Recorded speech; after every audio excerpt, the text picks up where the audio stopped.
as we scan the landscape, we see a lot of different interesting things. There's a bird nest up in that burned out eucalyptus tree.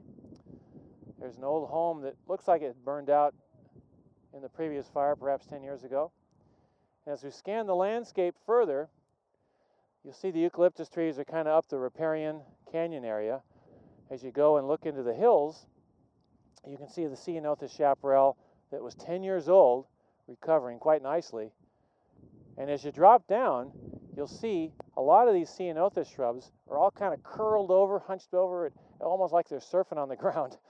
This is a characteristic of Ceanothus chaparral after it burns. And actually, these plants start looking this way when they're severely drought stressed and they die. They kind of curl in on themselves. So when you survey an area and you want to know what kind of chaparral it was before it burned, this is one of the features of Ceanothus chaparral. It's got this curled appearance.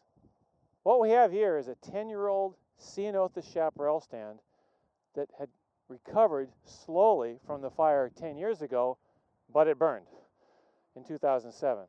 So it only had 10 years to recover, and as you can see from the surrounding skeletons, which are all Ceanothus for the most part, Ceanothus verrucosus, they weren't that big.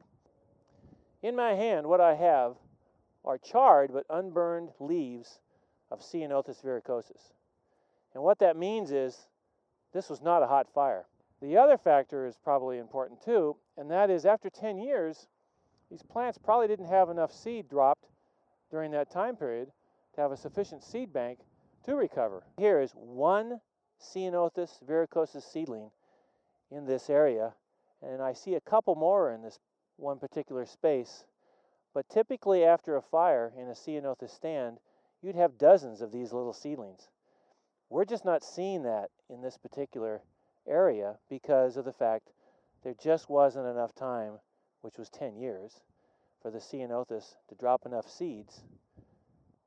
What we do have here are a lot of native wildflowers that have come after the fire. There's Paris Phacelia, a really beautiful purple flower. We have some Crypthantha, which is kind of a small, diminutive little white flower.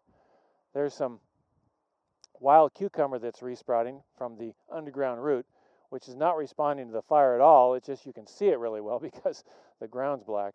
Well, we do have some species here that are common in chaparral, such as laurel sumac. We have the yucca. We have the wild cucumber. And of course, we have the native annual wildflowers.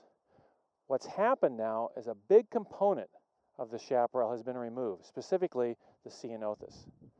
With these repeated fires that are too close to each other, you're removing, step by step, important species within the chaparral ecosystem. Now the question is, what's going to fill the void?